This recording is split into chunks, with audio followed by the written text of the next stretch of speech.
तो राम राम भाई सारे ने। तो आज मेरा पेपर हो गया सीपीओ का सेकंड शिफ्ट में, डे फर्स्ट 9 दिसंबर। पेपर बढ़िया आ रहा है। जितना अपना स्कोर यहाँ रहता है उससे ज़्यादा ही स्कोर आएगा।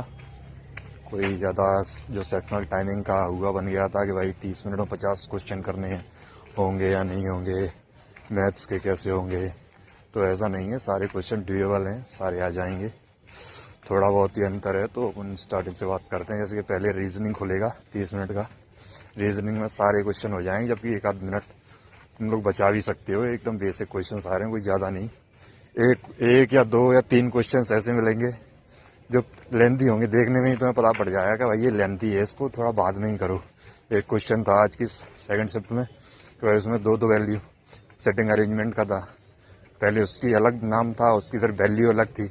जो होता नहीं, 8 शायद लगभग 6 लाइन का पेज क्वेश्चन था, तो उसको वैल्यू स्किप करना है कि भाई इसको बाद में करेंगे, इतना टाइम है नहीं है अपने पास। तो ऐसे ही 2-4 थे। एक पजल टाइप का था जो बॉक्सेस में आती है, 2 नंबर से तीसरा नंबर बनाना होता है, वो सब वो भी था, तो उसको भी स्किप करना था।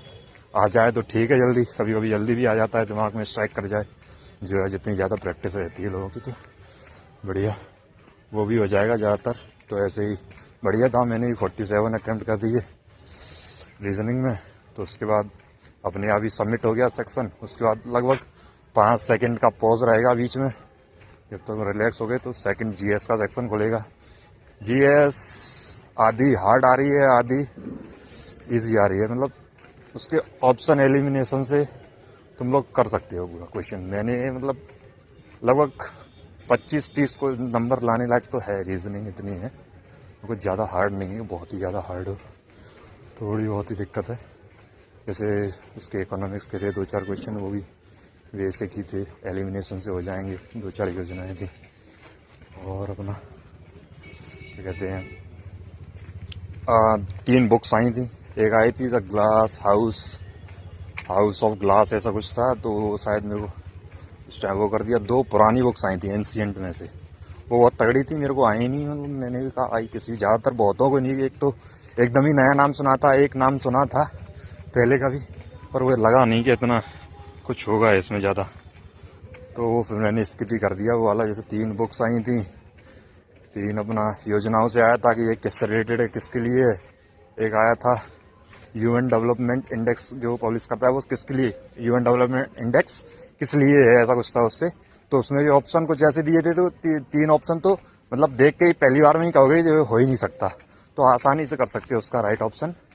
तो ये बर्थ रेट कंट्रोल के लिए, या फिर ऐसे बर्थ मोर्टेलिटी रेट क्या बोलते हैं उसको, वो सब था। तो बढ़िया था, मतलब अटेम्प्ट हो जाएंगे। टाइम भी रहेगा 30 मिनट का, थोड़ा रिलैक्स भी कर लोगे मैथ से पहले, ज़्यादा स्क्रीन पे वो नहीं रहेगा तो। और उसी टाइम में एक ये इतना यह जरूर ध्यान रखना कि सीट मंगा लेना, जो तुम्हारी रफ सीट भर गई होगी ना, उसी टाइम मंगा लेना।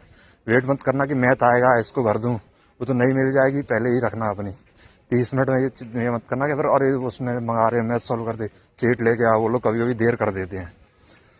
तो और मैथ आएगा, मैथ भी अपना बढ़िया आ रहा है एकदम। ये इस भरोसे मत जाना कि अर्थमेटिक आएगा भाई।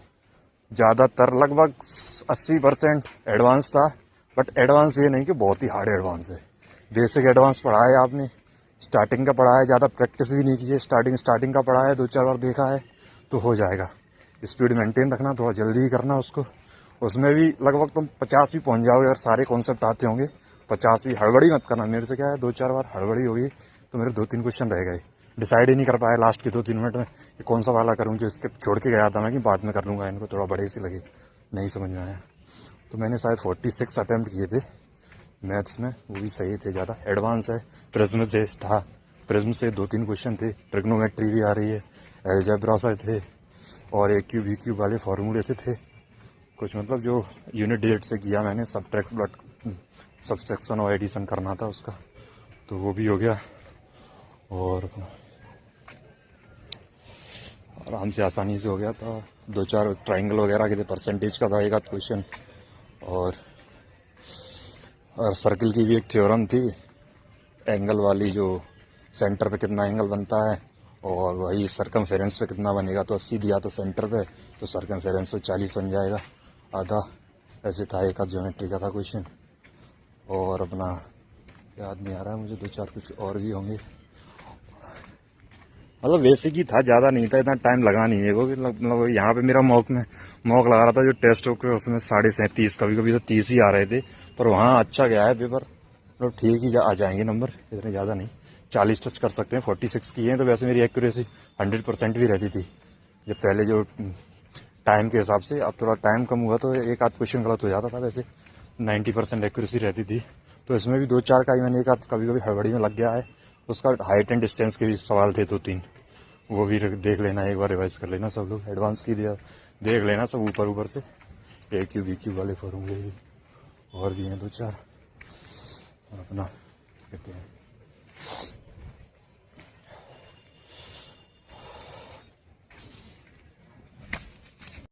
और भाई जो अपना सबसे बड़ा बदलाव आया है वो आया है इंग्लिश में।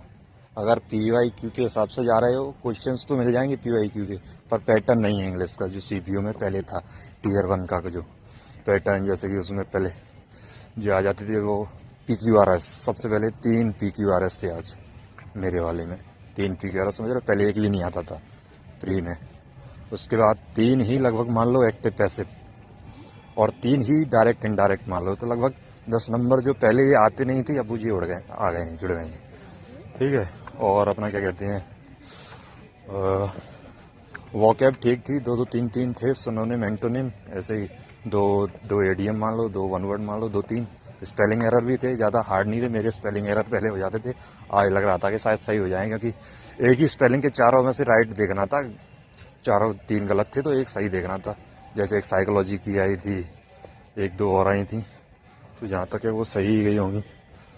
और क्या कहते हैं अपना क्लोज टेस्ट 2 आए थे पहले, एक क्लोज टेस्ट और क्या कहते हैं एक पैसेज हो जाता था। आज 2 क्लोज टेस्ट ही थे हमारे में। एक तो थोड़ा हार्ड था, पहला वाला स्टार्टिंग में ही आ गया था, उसको स्किप करके चले जाना, बाद में देखना उसको।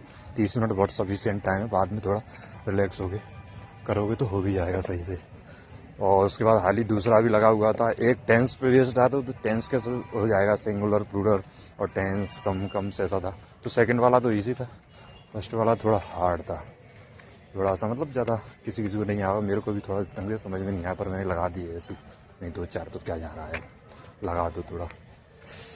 और अपना हाँ, एरर 2-4 ही थे, बेसिक ही थे, कुछ ज़्यादा तगड़े भी नहीं आए थे एरर, बहुत ईजी थे, हो जाएगा एरर भी। अपना फिल इन द ब्लैंक्स तो शायद 1-2 प्रपोजिशन पे थे, इन्फेस्टेड विथ था एक, और एक कुछ ऐसे ही था, 2-4 और थे, मतलब ईजी ही थे, कुछ ज़्यादा कोई हार्ड नहीं था। ड्यूबल था, मैंने तो शायद पूरे ही लगा दिए थे उसमें, 2-4 मतलब तुक्के भी लगाए, ऐसी बात नहीं है पूरे में इतना टैलेंटेड भी नहीं है, पूरे लगा दिए मैंने।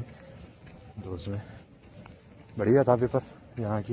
इंग्लिश में थोड़ा चेंज है, एक्टिव पैसिव देख जाना, थोड़ा अच्छे ही थे, थोड़ा टाइम टेकिंग भी थे। एक्टिव पैसिव देख के जाओगे तो बढ़िया हो जाएंगे। रिवाइज कर, अगर तुम लोग रेगुलर पढ़ रहे होगे तो।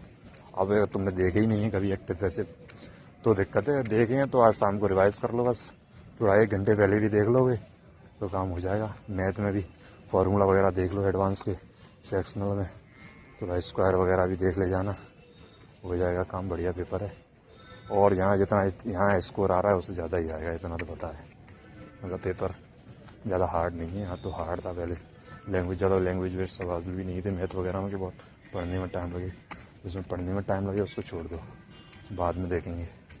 और मैथ में उसके भी सवाल थे, क्या कहते हैं 2D 3D के भी थे अपने बहुत सारे सवाल। एक डायगोनल पूछा था क्यूबॉइड का, दो साइड दी थी, तीसरी साइड से और डायगोनल दिया था तो तीसरी साइड पूछी थी, हाँ ऐसे था कुछ। और क्या कहते हैं एक भी क्यूबॉइड का ही था, उसको पेंट करना था टाइल्स से, टाइल्स वगैरह का, तो जल्दी जल्दी थोड़ा स्पीड में करना तो हो जाएगा, ज़्यादा कैलकुलेटिव भी नहीं है कि बहुत काटना लग रहा हो, टाइम लग जाए। मतलब 30 मिनट और 50 भी हो सकते हैं किसी के, जो सही से कर ले तो, ऐसा कोई हार्ड नहीं है पेपर, बढ़िया जाएगा। टेंशन मत लेना, बढ़िया जाओ। और जो लोग सोच रहे हैं कि नहीं यार प्रिपरेशन पेपर आ गया, मेरे नंबर नहीं आएंगे, नहीं आएगा, कोई ना, ज़्यादा हार्ड पे ऐसा नहीं आ रहा है कि बहुत नए कॉन्सेप्ट आ रहे हो, वही कॉन्सेप्ट है जो अभी एसएससी ने नया शुरू कर दिया, ऐसे जो क्या कहते हैं अपना ट्रिग्नोमेट्री और ये सब 3 में पूछना, ट्राइमेड प्रिज्म वगैरह ये सब हो जाएगा बढ़िया। ठीक है भाई, बेस्ट ऑफ लक सभी को, कर लेना। मैंने भी बहुत अटैम्प्ट कर दिए, अब क्या ही बताऊँ तुम लोगों को, रिजल्ट ही बताऊँगा लास्ट में, देखते हैं क्या होता है, हो तो जाएगा। तो जो दिल्ली पुलिस का सपना था, हड़बड़ी मत करना। मेरे में सबसे बड़ी मिस्टेक है हड़बड़ी। अरे नहीं है वो ये कर लूँगा वो कर लूँगा सोचने, मतलब मार्क फॉर रिव्यू उसको करना, इसको प्रायोरिटी देना कि हाँ इसको मैं कर लूँगा। सबको मार्क फॉर रिव्यू मत कर देना उसमें, जो सेक्शनल वाले में। तो मैंने कभी कभी सबको ही लगा देता हूँ, और ये आता तो है, आता तो भाई मुझे सब है, पर वो वहाँ टाइम तो उतना ही है ना, नहीं निकल पाएंगे। उसके चक्कर में 1-2 क्वेश्चन और हो जाते तो बढ़िया था। पर ठीक है कोई ना, ठीक ही है। अभी तो पता पड़ेगा लास्ट में कितना क्या नंबर आ रहे हैं। ठीक है, बेस्ट ऑफ लक, बढ़िया दे के आना, हड़बड़ी मत करना। भगवान से बजरंगबली का नाम लेके हो ही जाएगा, बहुत वैकेंसी है इस बार भी। ठीक है, थैंक यू। वीडियो थोड़ा अच्छी नहीं है भाई लोगों यार, क्या है ना, थोड़ा पहला ब्लॉग रिकॉर्ड किया था, थोड़ा अंदर से वो लग रहा था, तो मैंने कि ऐसे ही बना लेते। थोड़ा धीरे धीरे आ जाएगा कॉन्फिडेंस, और वो तो आएंगे सामने। अभी जैसे जेन्युइन जानकारी थी, तो ये मत समझना कि वैसे ही बना दिया हो। सपोर्ट भी करना थोड़ा बहुत, अच्छा लगे तो। ठीक है भाई, थैंक यू।